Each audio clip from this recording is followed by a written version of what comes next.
Hello.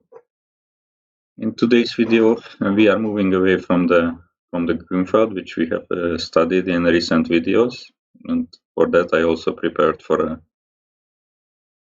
a new design.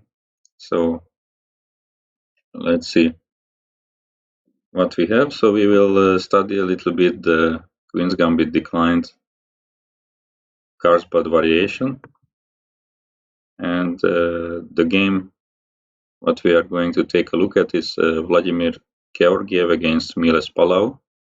It's played in the 2006 Chess Olympiad. So d4, d5, c4, e6, knight c3, knight f6, c takes d5, e d5. This is the so-called Carlsbad structure. So it is highlighted by this trade of the pawns c for the e, and so basically this pawn structure can happen from the Queen's Gambit declined, also from Caro-Kann, and from London system, for example, also can happen quite a lot, even with reversed colors. In general, what you have to know about these, that white has two main ideas. Is to so black has three pawns here, and normally what is called a minority attack, that white is pushing his pawns and trying to create a weakness on c6. That's the minority attack, two pawns attacking three pawns.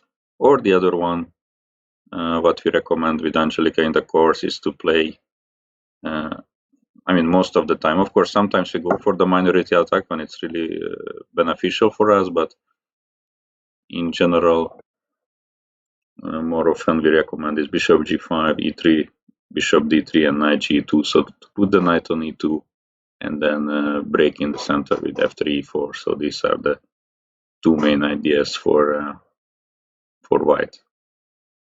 Okay, so let's see how it went in this game. So bishop g5, bishop e7, it's very standard, e3, castles, bishop d3, knight d7, knight g2, rook e8. Yeah, so basically everything is extremely standard, and here white castled.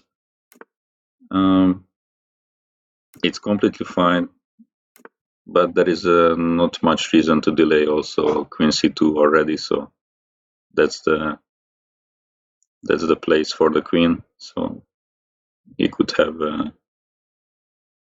played that. I mean, just to show you a nice idea. So if queen c2, black plays c6, I mean that's the normal move, we castle, and black plays h6.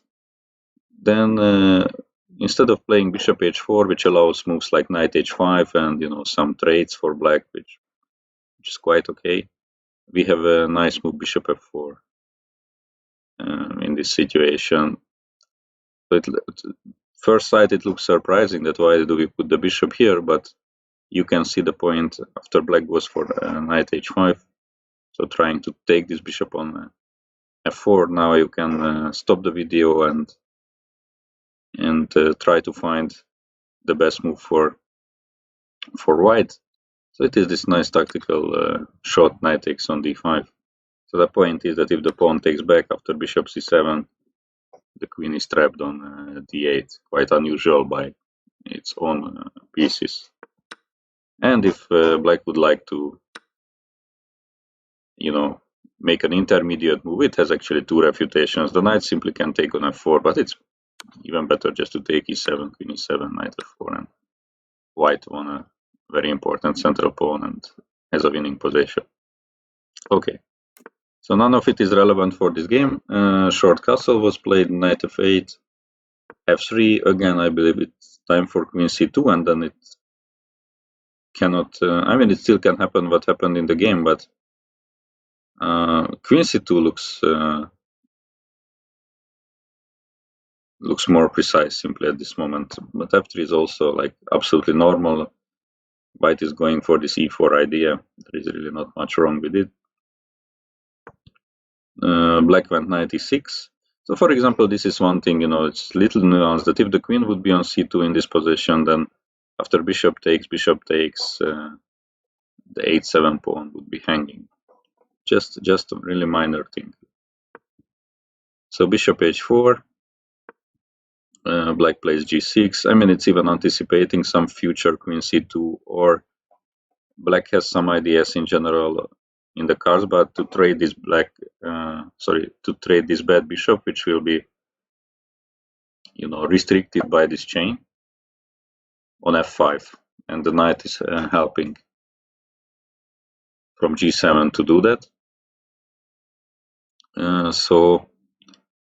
But here against this f3 e4 plan, it's not that effective because bishop f5 always can be met by e4. So this g6 is rather against future queen c2 ideas.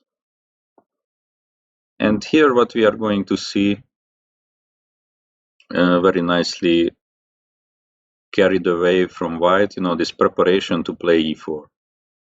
Because we have some moves that are really needed to prepare for this push in the center. So it's not like that we play f3 and then e4 in the next move is already available. I mean, the knight on e6 is doing a great job of slowing it down. So first of all, if we go e4 now, then simply d4. And in the vast majority of cases, like 99% of the time, if we cannot take back with the pawn, then e4 is not good. We just have an isolated pawn, which may be hanging right away, and more importantly, we cannot open the f file for the rook. So unless there is some big tension in the center when concrete piece recaptures on e4 are required, this is just not good. So here e4 is not working at all. White played very nice move king h1. So it's just very good because once we play e4,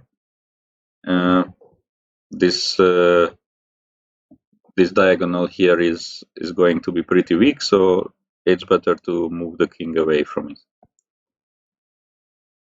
Black played c6 now, and queen c2. So that's the correct move. I mean, queen some moment has to go to c2 to prepare squares for this rook to come to the center. Actually, what is interesting that e4 is a possibility already at this moment, just that it's not good, but not for the usual reasons, I would say. So I will just show you that sometimes it may work even without the necessary preparation, I would say. Okay, so d takes e4.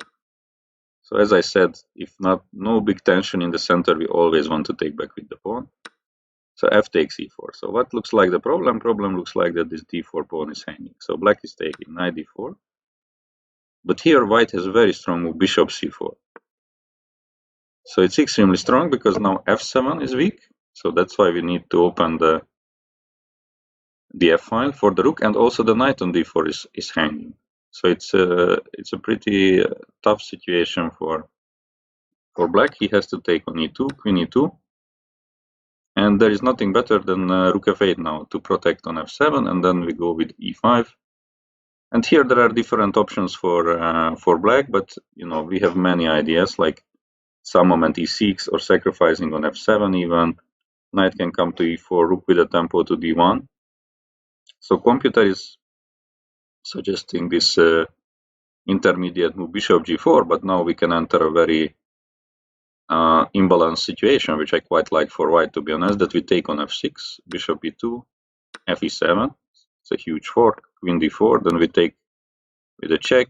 Unfortunately, we are not completely winning here because both bishops are hanging. So once we take back on e2, queen h4, rook a d1, the material imbalance is super unusual, so we have a rook and two pieces for a queen and two pawns. We have to play for a checkmate attack here, so when we have two extra pieces, then we have to attack this king simply because, mathematically speaking, we have two more pieces to attack than our opponent to defend. Very interesting. Computer can hold it with black, but in practical game, I would be really, really uncomfortable with black in this situation. So if that would be the main line of e4, then it would actually work here. But the problem is that after d fe, there is another tactical idea for black, which is very unpleasant for us. So he can also just take on e4, using the fact that this bishop is not protected, so we cannot take back on e4 because we lose the bishop.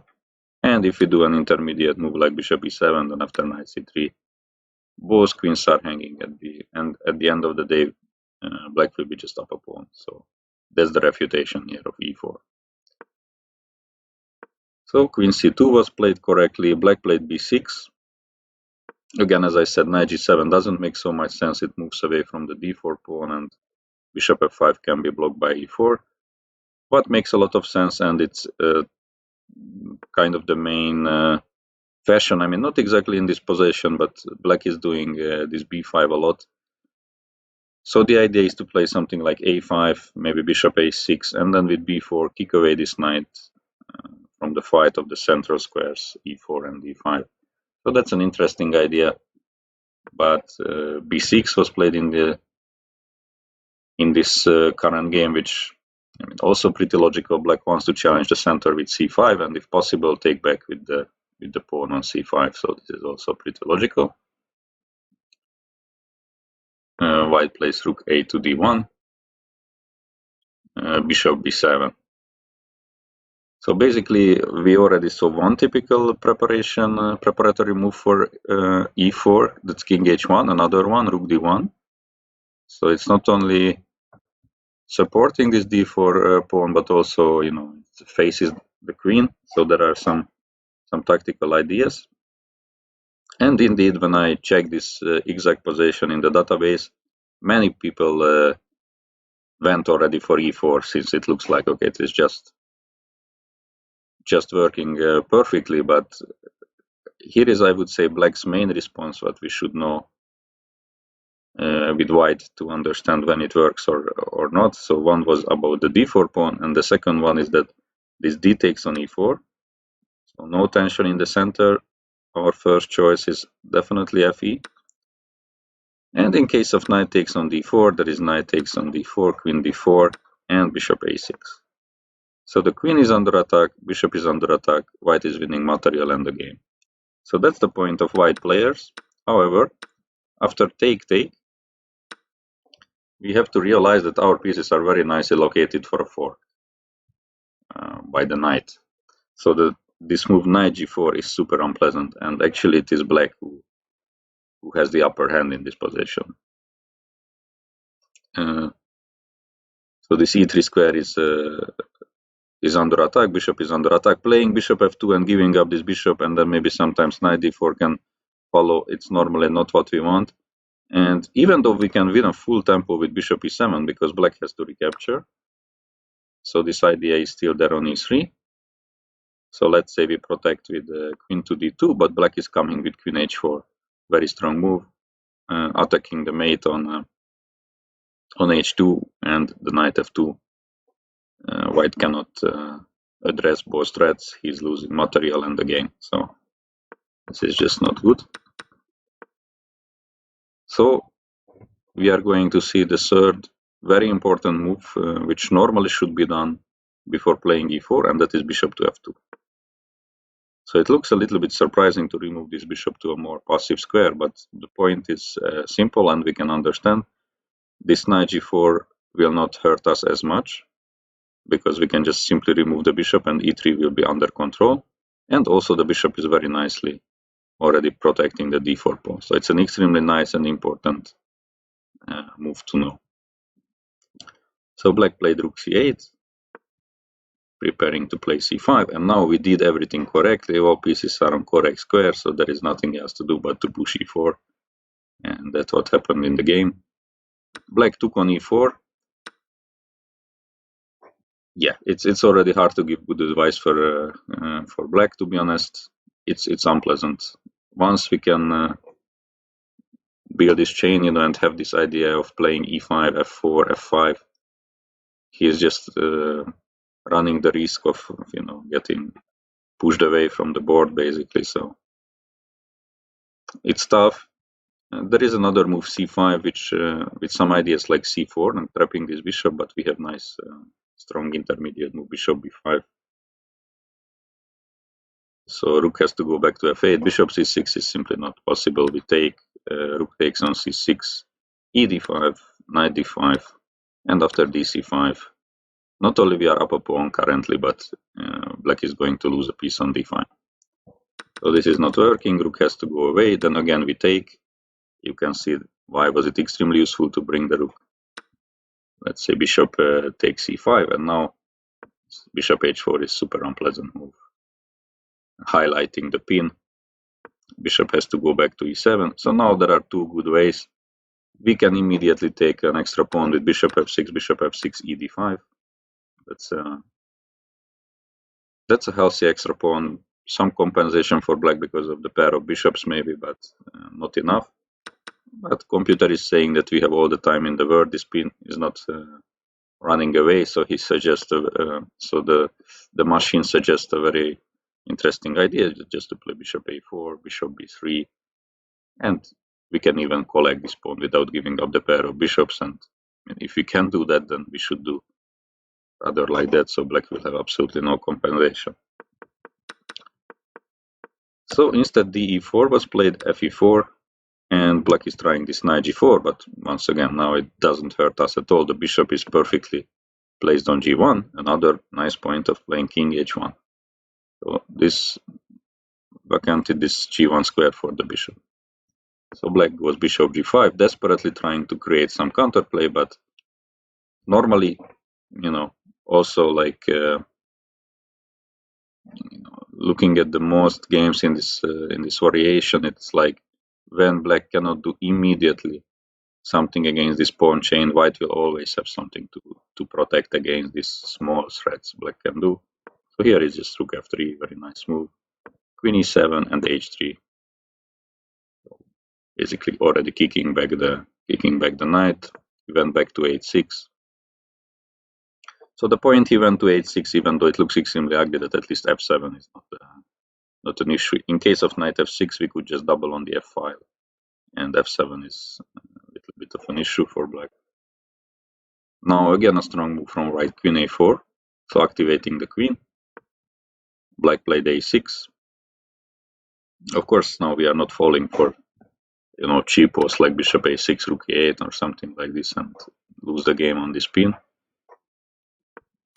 Nevertheless, white went wrong at this position, so it's vice versa, I would say. So like if black cannot challenge our pawn center, then we have a clear advantage at the moment for sure, but we also have to feel the correct moment when and how to push those pawns. So like it's easy to understand, because if we push one pawn, then we weaken this square, and if we push this, then we weaken other squares. So it has to be really well timed. So for now, if we don't do anything special, like we just make a pass, then we are better because of these pawns. But once we go for concrete play, we have to make sure that it works. So, and white's move in the game was d5, which actually worked out well, but it's not so good. So what was the problem with d5? And then I will show what should have been played and what was really strong. So d5, black could have simply played knight to c5. This is just a very strong move. I mean, if we take, this is a very good trade for black. So getting rid of our dark square bishop, and we gave up a lot of dark squares and we a little bit closed this bishop. So white can play queen b4, but after c takes on d5, e takes on d5, and for example b5, the position became a complete mess. So we gave up our center, so the central advantage is not there anymore. The knight can maybe sometimes come back by f5 after taking this bishop.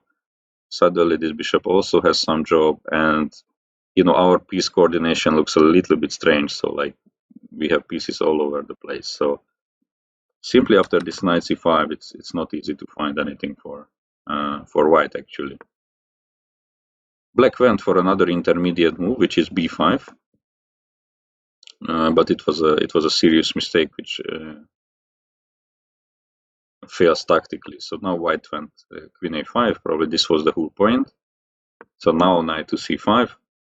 Again, if we take on c6 or c5, black is completely fine, and we can make the argument that, okay, what black did is just improving his position a little bit, that the queen is not on b4 but on a5, but it really is not doing much. But white had a very nice way to finish the game here, so I suggest you to stop the video a little bit, spend a few minutes and try to find how black lost the game, or how white played, and what is the winning way. So it is d6. So stopping this connection towards the c5 knight, black absolutely had to take, and now queen b6, attacking on c5, and once we take there, the bishop is hanging. Black tried knight takes on d3, but after queen takes on b7, he resigned the game, simply because this knight is lost. So very important that knight f2 is not possible, because this knight is covering the rook on d1. Next move is rook takes on d3, and white is up a piece, so there is no reason to continue here. So this was a very nice tactic from white, but once again black had a better way to react, and therefore at this position we are not forced to go anywhere with the pawns, and I suggest this nice move b4. You know, the point is that simply we get rid of this knight c5 idea. So once we play d5, that pawn on b6 will be hanging for free, and we don't have to rush. So we just gain some more space, we make c5 more difficult, and we can even bring back the queen to b3, maybe sometimes playing bishop c4 and eyeing that pawn on f7.